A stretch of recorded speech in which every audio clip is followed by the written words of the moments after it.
Hello, it's Jane Sandell back again to read some more of Anne's House of Dreams. You know, it wasn't really until I read Anne's House of Dreams that it properly struck me that the books were set by the sea. I realise how ridiculous this sounds given that they're set on Prince Edward Island, which should really have been a clue for me.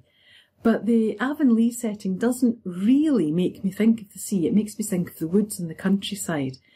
But Anne's House of Dreams really brings the sea to me. This is one of my favourite chapters. I grew up living in a house from which my bedroom window overlooked the West Beach, therefore had the sunset and also the lighthouse. I used to love standing in the long summer Scottish evenings around about 11 o'clock, watching the sunset and the light from the lighthouse merge on the sea. It was absolutely spectacular. And this reminds me in a strange way, perhaps, of those days. So chapter 9, An Evening at Four Winds Point. It was late September when Anne and Gilbert were able to pay Four Winds Light their promised visit. They had often planned to go, but something had always occurred to prevent them. Captain Jim had dropped in several times at the little house. "I don't stand on ceremony, Mistress Blythe," he told Anne. "It's a real pleasure to me to come here, and I'm not going to deny myself just because you haven't got down to see me. There ought to be no bargaining like that among the race that knows Joseph.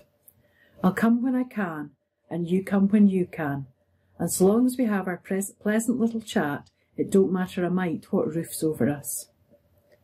Captain Jim took a great fancy to Gog and Magog, who were presiding over the destinies of the hearth in the little house, with as much dignity and aplomb as they had done at Patty's Place. "Aren't they the cutest little cusses?" he would say delightedly, and he bade them greeting and farewell as gravely and invariably as he did his host and hostess. Captain Jim was not going to offend household deities by any lack of reverence and ceremony. "You've made this little house just about perfect," he told Anne. "It never was so nice before. Mistress Selwyn had your taste and she did wonders. But folks in those days didn't have the pretty little curtains and pictures and knick-knacks you have. As for Elizabeth, she lived in the past. You've kind of brought the future into it, so to speak. I'd be real happy even if we couldn't talk at all when I come here. Just to sit and look at you and your pictures and your flowers would be enough of a treat. It's beautiful, beautiful." Captain Jim was a passionate worshipper of beauty. Every lovely thing heard or seen gave him a deep, subtle inner joy that irradiated his life. He was quite keenly aware of his own lack of outward comeliness and lamented it. "Folks say I'm good," he remarked whimsically upon one occasion, "but I sometimes wish the Lord had made me only half as good and put the rest of it into looks. But there, I reckon he knew what he was about, as a good captain should. Some of us have to be homely, or the purty ones, like Mistress Blythe here, wouldn't show up so well." One evening, Anne and Gilbert finally walked down to the Four Winds Light.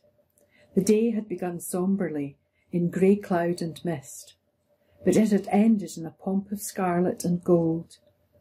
Over the western hills beyond the harbour were amber deeps and crystalline shadows, with the fire of sunset below. The north was a mackerel sky of little fiery golden clouds. The red light flamed on the white sails of a vessel gliding down the channel, bound to a southern port in a land of palms. Beyond her, it smote upon and incarnadined the shining white glassless faces of the sand dunes. To the right, it fell on the old house among the willows up the brook, and gave it for a fleeting space casements more splendid than those of an old cathedral. They glowed out of its quiet and greyness like the throbbing blood-red thoughts of a vivid soul imprisoned in a dull husk of environment. "That old house up the brook always seems so lonely," said Anne. "I never see visitors there. Of course, its lane opens onto the upper road, but I don't think there's much coming and going. It seems odd we've never met the Moores yet, when they live within 15 minutes' walk of us. I may have seen them in church, of course, but if so, I didn't know them. I'm sorry they're so unsociable, when they are our only near neighbours. Evidently they don't belong to the race that knows Joseph, laughed Gilbert. Have you ever found out who that girl was whom you thought so beautiful? No, somehow I never have remembered to ask about her, but I've never seen her anywhere, so I suppose she must have been a stranger. Oh, the sun has just vanished, and there's the light. As the dusk deepened, the great beacon cut swathes of light through it, sweeping in a circle over the fields and the harbour, the sandbar and the gulf. I feel as if it might catch me and whisk me leagues out to sea, said Anne, as one drenched them with radiance, and she felt rather relieved when they got so near the point that they were inside the range of those dazzling recurrent flashes. As they turned into the little lane that led across the fields to the point, they met a man coming out of it. A man of such extraordinary appearance that for a moment they both frankly stared. He was a decidedly fine-looking person, tall, broad-shouldered, well-featured, with a Roman nose and frank grey eyes. He was dressed in a prosperous farmer's Sunday best. Insofar, he might have been any inhabitant of Four Winds or the Glen. But flowing over his breast, nearly to his knees, was a river of crinkly brown beard, and adown his back, beneath his commonplace felt hat, was a corresponding cascade of thick, wavy brown hair. "Anne," murmured Gilbert, when they were out of earshot, "you didn't put what Uncle Dave calls a little of the Scott act in that lemonade you gave me just before we left home, did you?" "No, I didn't," said Anne, stifling her laughter, lest the retreating enigma should hear her. "Who in the world can he be?" "I don't know, but if Captain Jim keeps apparitions like that down at this point, I'm going to carry cold iron in my pocket when I come here." He wasn't a sailor, or one might pardon his eccentricity of appearance. He must belong to the over-harbour clans. Uncle Dave says they have several freaks over there. Uncle Dave is a little prejudiced, I think. You know, all the over-harbour people who come to the Glen Church seem very nice. Oh, Gilbert, isn't this beautiful? The Four Winds Light was built on a spur of red sandstone cliff jutting out into the gulf. On one side, across the channel, stretched the silvery sand shore of the bar. On the other extended a long, curving beach of red cliffs, rising steeply from the pebbled coves. It was a shore that knew the magic and mystery of storm and star. There is a great solitude about such a shore. The woods are never solitary. They are full of whispering, beckoning, friendly life. But the sea is a mighty soul, forever moaning of some great, unshareable sorrow, which shuts it up into itself for all eternity. We can never pierce its infinite mystery.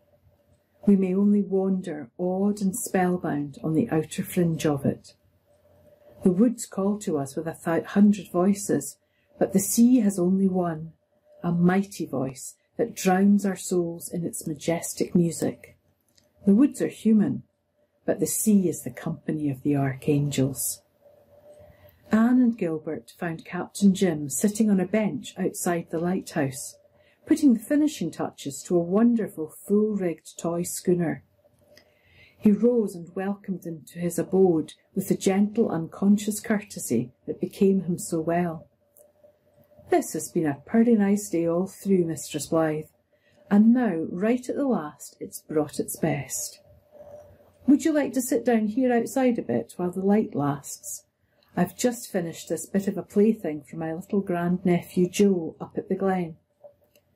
After I promised to make it for him, I was kinder sorry, for his mother was vexed. She's afraid he'll be wanting to go to sea later on, and she doesn't want the notion encouraged in him.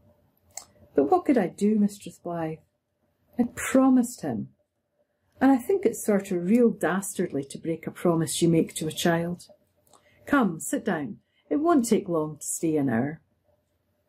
The wind was offshore, and only broke the sea's surface into long silvery ripples, and sent sheeny shadows flying out across it from every point and headland, like transparent wings.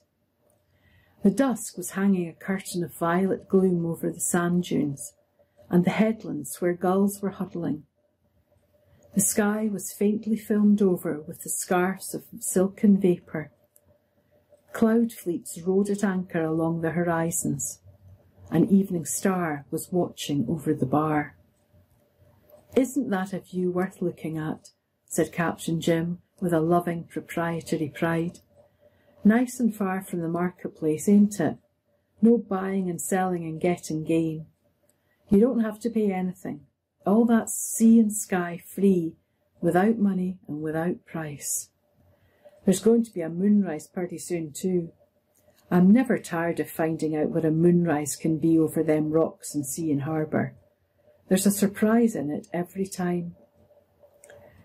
They had their moonrise and watched its marvel and magic in a silence that asked nothing of the world or each other.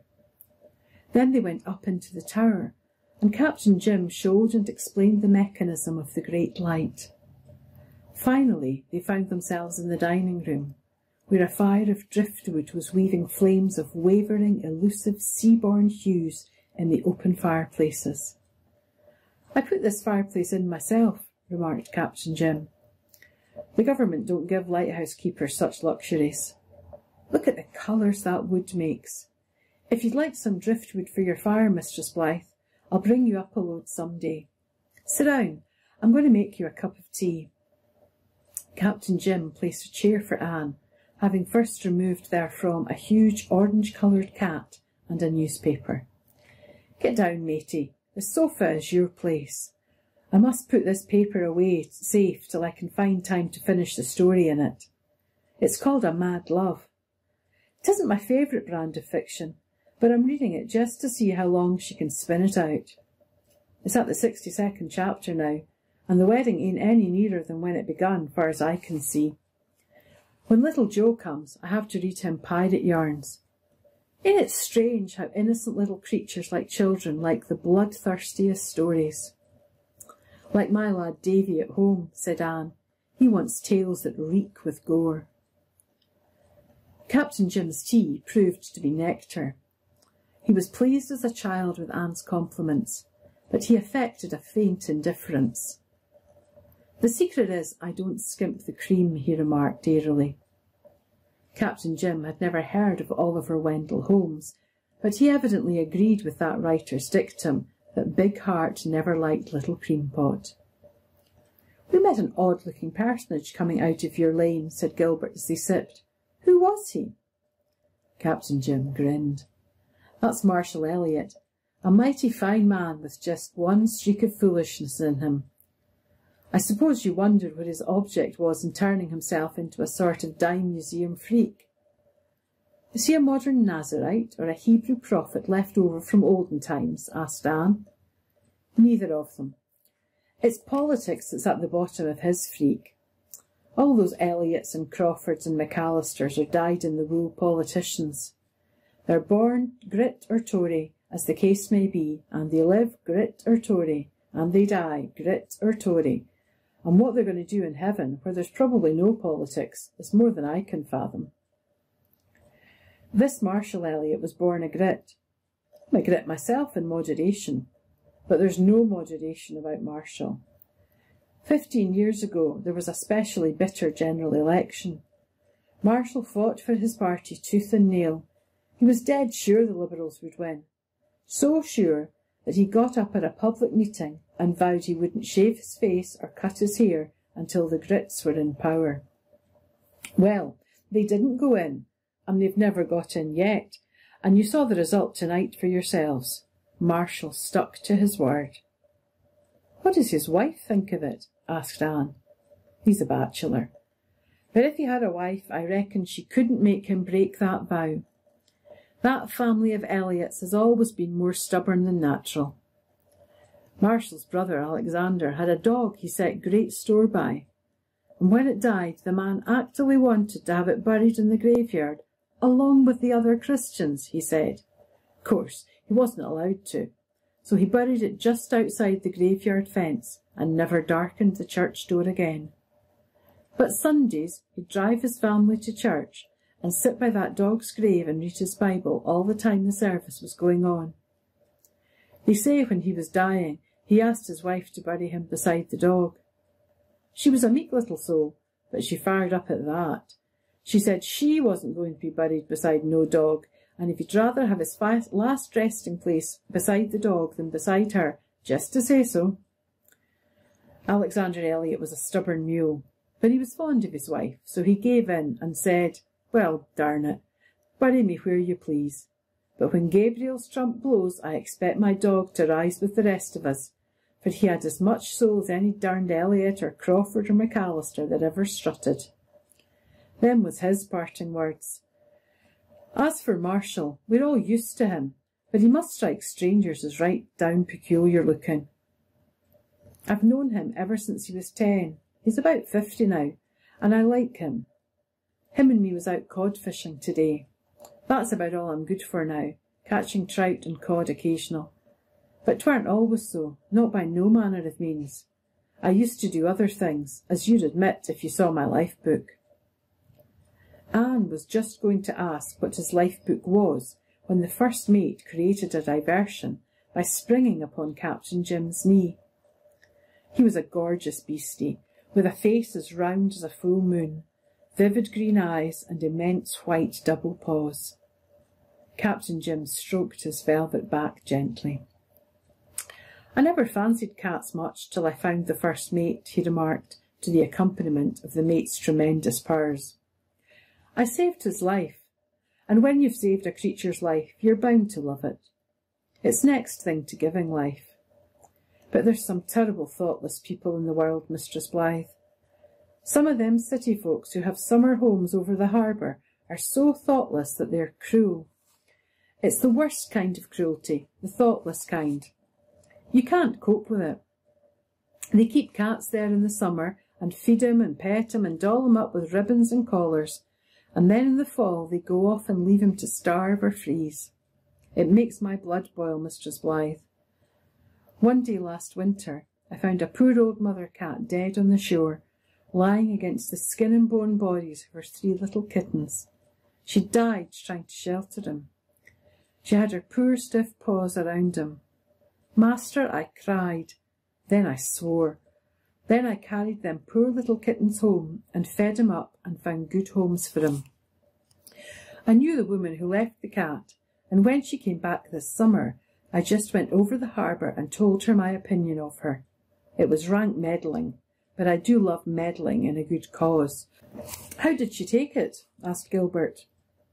"Cried and said she didn't think. I says to her, says I, d'you suppose that'll be held for a good excuse in the day of judgment when you have to account for that poor old mother's life? The Lord'll ask you what he'd give you your brains for if it wasn't to think, I reckon. I don't fancy she'll leave cats to starve another time." "Was the first mate one of the forsaken?" asked Anne, making advances to him, which were responded to graciously, if condescendingly. "Yes, I found him one bitter cold day in winter, caught in the branches of a tree by his darn full ribbon collar. He was almost starving. If you could have seen his eyes, Mistress Blythe. He was nothing but a kitten, and he'd got his living somehow since he'd been left until he got hung up. When I loosed him, gave my hand a pitiful swipe with his little red tongue. He wasn't the able seaman you see now. He was meek as Moses. That was 9 years ago. His life has been long in the land for a cat. He's a good old pal, the first mate is." "I should have expected you to have a dog," said Gilbert. Captain Jim shook his head. "I had a dog once. I thought so much of him that when he died I couldn't bear the thought of getting another in his place. He was a friend. You understand, Mistress Blythe? Matey's only a pal. I'm fond of Matey, all the fonder on account of the spice of devilment that's in him, like there is in all cats. But I loved my dog.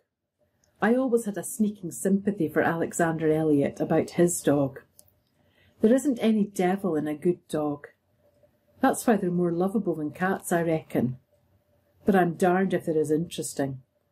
Here I am, talking too much. Why don't you check me? When I do get a chance to talk to anyone, I run on terrible. If you've done your tea, I've a few little things you might like to look at. Picked them up in the queer corners I used to be poking my nose into. Captain Jim's few little things turned out to be a most interesting collection of curios, hideous, quaint and beautiful, and almost everyone had some striking story attached to it. Anne never forgot the delight with which she listened to those old tales that moonlit evening by that enchanted driftwood fire, while the silver sea called to them through the open window and sobbed against the rocks below them. Captain Jim never said a boastful word, but it was impossible to help seeing what a hero the man had been. Brave, true, resourceful, unselfish.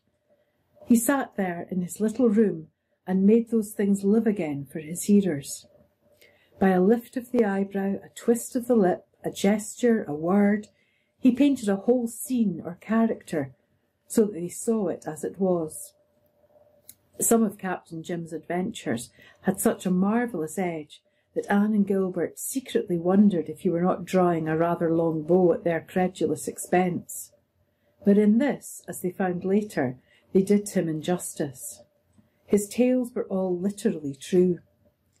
Captain Jim had the gift of the born storyteller, whereby unhappy far-off things can be brought vividly before the hearer in all their pristine poignancy.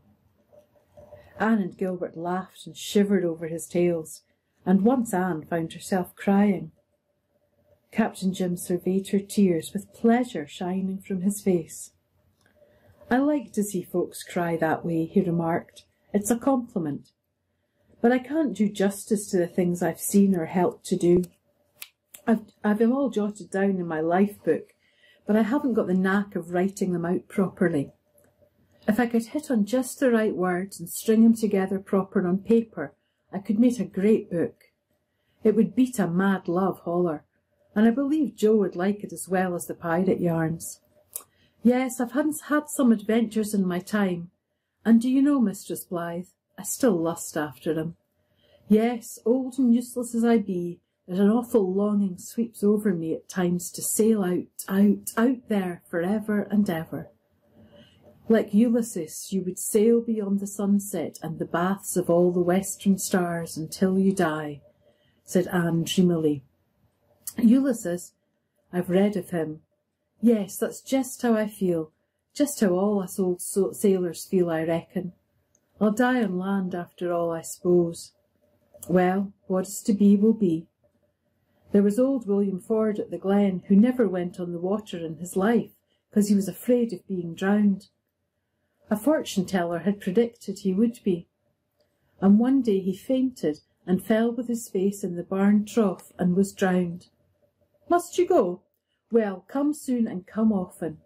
The doctor is to do the talking next time. He knows a heap of things I want to find out. I'm sort of lonesome here by times. It's been worse since Elizabeth Russell died. Her and me was such cronies." Captain Jim spoke with the pathos of the aged, who see their old friends slipping from them one by one. Friends whose place can never quite be filled by those of a younger generation, even of the race that knows Joseph. Anne and Gilbert promised to come soon and often. "He's a rare old fellow, isn't he?" said Gilbert as they walked home. "Somehow I can't reconcile his simple, kindly personality with the wild, adventurous life he has lived," mused Anne. "You wouldn't find it so hard if you had seen him the other day down at the fishing village. One of the men of Paul Gautier's boat made a nasty remark about some girl along the shore. Captain Jim fairly scorched the wretched fellow with the lightning of his eyes. He seemed a man transformed. He didn't say much, but the way he said it, you'd have thought it would strip the flesh from the fellow's bones. I understand that Captain Jim will never allow a word against any woman to be said in his presence." "I wonder why he never married," said Anne. "He should have sons with their ships at sea now, and grandchildren climbing over him to hear his stories. He's that kind of man. Instead, he has nothing but a magnificent cat. But Anne was mistaken. Captain Jim had more than that. He had a memory.